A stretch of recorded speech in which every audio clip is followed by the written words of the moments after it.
Sarah stared at her reflection in the mirror, mascara wand trembling in her hand. This was the 5th blind date her mother had arranged in 3 months. And she was done, completely, utterly done. Not with dating itself, but with the parade of men who saw her face and immediately started planning their futures, ignoring every word she said, every dream she shared, every piece of her actual self.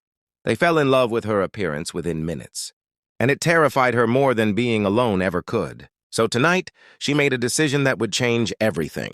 She wiped off the subtle eyeshadow she'd started to apply and reached for the cheapest, chalkiest foundation she could find, 3 shades too light for her skin. She smeared it unevenly across her face, creating a ghostly, patchy complexion that looked almost sickly under the bathroom lights. Her naturally thick, glossy hair got scraped back into the tightest bun she could manage, pulled so severely it gave her an instant headache. She found an old sweater in the back of her closet, deliberately stained and 2 sizes too large, shapeless and faded to an unfortunate mustard color that clashed with everything. The baggy sweatpants she paired it with had a hole in the knee and elastic that had given up years ago. Sarah examined her reflection with grim satisfaction. She looked tired, unkempt, completely unremarkable, perfect. If this man, this Daniel her mother wouldn't stop raving about, could see past this disaster and actually talk to her like a human being, maybe, just maybe, he'd be different. And if he took one look and ran, well, that would save them both an awkward dinner. The coffee shop her mother had chosen was one of those trendy places with exposed brick and handwritten menu boards filled with couples on their own first dates and college students, hunched over laptops. Sarah arrived exactly on time, scanning the room for someone who might be waiting. Her mother had shown her exactly one photo, a nice-looking guy with kind eyes and a genuine smile, but she'd barely glanced at it. Looks were exactly what she was trying to avoid. "Sarah?" A voice came from behind her, warm and slightly uncertain. She turned to find a man in his early 30s, casually dressed in jeans and a simple button-down shirt. He was the man from the photo, but somehow more real, more present. What struck her immediately wasn't his appearance. It was the way he was, looking at her. Not at her face, not assessing or judging, but looking at her with simple, open curiosity. There was no flicker of disappointment in his eyes, no suppressed shock at her appearance, just a friendly, genuine smile. "Daniel?" she asked, caught off guard by her own surprise. "That's me. It's really nice to meet you." He gestured toward a corner table. "I got here a few minutes early and grabbed us a spot. I hope that's okay? I didn't want to order for you because I find that kind of presumptuous, you know? Some people do that on dates, and I always think, how do you know what I want?" He was talking in an easy, natural way as they walked to the table, not filling nervous silence, but just genuinely sharing his thoughts. They sat down, and Sarah found herself studying him, waiting for the moment when his eyes would drift, when he'd check his phone, when the enthusiasm would drain from his voice. It didn't come. Instead, he asked her what she liked to drink, and when she said she was a tea person in a coffee shop world, he laughed, not at her, but with real delight. "See, I respect that. Standing by your principles in enemy territory. That takes courage." His eyes crinkled at the corners when he smiled. Sarah ordered her tea, still uncertain, still waiting for the other shoe to drop. But as they started talking, something unexpected happened. Daniel asked her about her work as a children's book illustrator, and he didn't just nod politely. He leaned forward, asking detailed questions about her process, her inspirations, the challenges of visual storytelling. When she mentioned she volunteered at a youth arts center on weekends, his whole face lit up. "That's incredible. Really, that's the kind of thing that actually matters, you know? My sister teaches elementary school, and she's always talking about how arts programs get cut first, how kids from lower income areas don't get the same exposure to creative outlets." He shook his head, clearly passionate about the subject. "What you're doing, giving your time like that, that's real. That makes a difference in actual kids' lives." An hour passed, then 2. Sarah had forgotten about her appearance, forgotten about her plan entirely.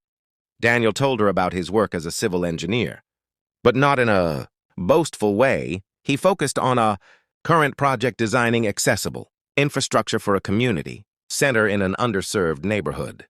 He talked about his volunteer work with Habitat for Humanity, about the novel he was failing spectacularly to write, about his complicated relationship with his well-meaning but overbearing family. He asked about her childhood, her dreams, her opinions on everything from city planning to the best way to make grilled cheese. When she excused herself to the restroom, Sarah caught sight of her reflection and actually gasped. She'd completely forgotten. The foundation had gotten even patchier. There was a tea stain on her sweater, and her severely pulled-back hair made her look like she was recovering from something serious.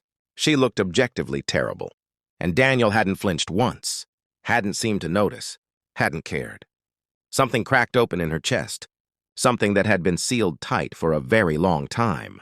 When she returned to the table, Daniel was looking at his phone, but he put it away immediately with an apologetic smile.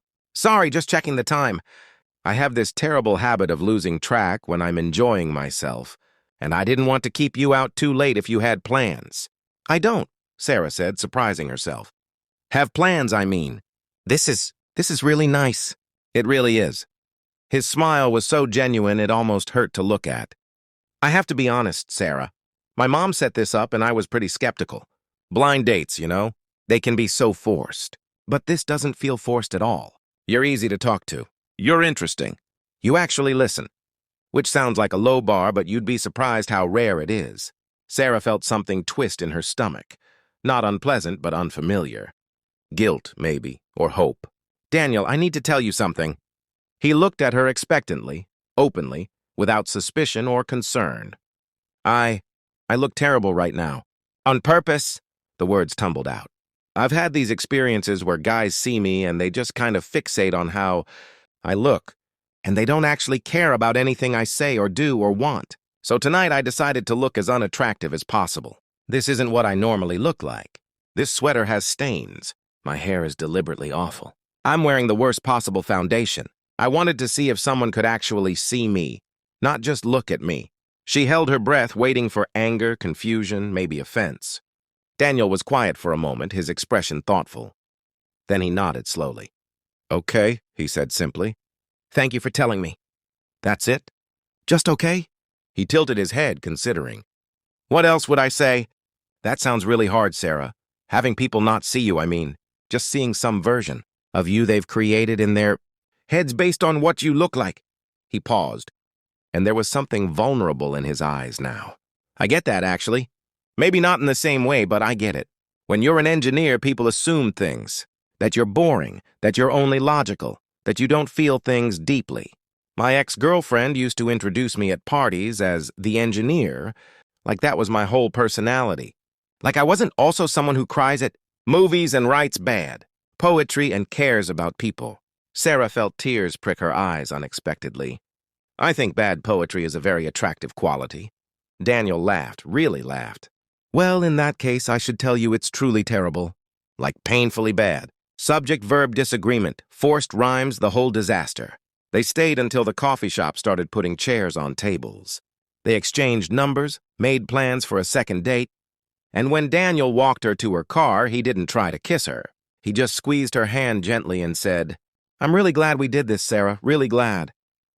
3 months later, Sarah showed up for their regular Friday dinner date in a simple sundress, her hair loose around her shoulders, light makeup highlighting her features.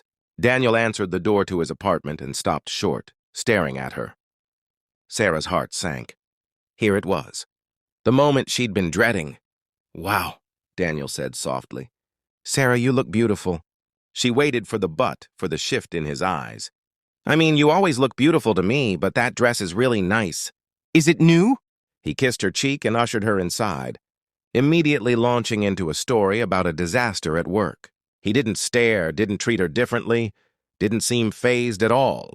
She was still just Sarah to him, the woman who made him laugh, who challenged him, who shared his values and his dreams. That night, curled up on his couch watching a movie neither of them was paying attention to, Daniel said something that made Sarah's chest feel too full. "You know what I remember most about our first date? Not what you looked like. Honestly, I barely noticed. I remember how passionate you got talking about teaching kids to draw, how your whole face changed when you talked about it. I remember thinking, This person cares about things. This person is kind. This person is real. He played with her fingers absently. That's what beautiful means to me. The rest is just decoration. Sarah thought about all the years she'd spent feeling invisible while being constantly seen, feeling unknown while being constantly admired. She thought about the tests she'd set up, expecting Daniel to fail like everyone else. But he hadn't been passing a test, he'd just been himself, looking for the same thing she was, someone real. "I love you," she said, the words surprising her as much as they surprised him. Daniel's eyes went soft. "I love you too." Terrible fashion choices and all. She swatted his arm. But she was laughing, and he was laughing. And for the first time in her life, Sarah understood what it meant to be truly seen.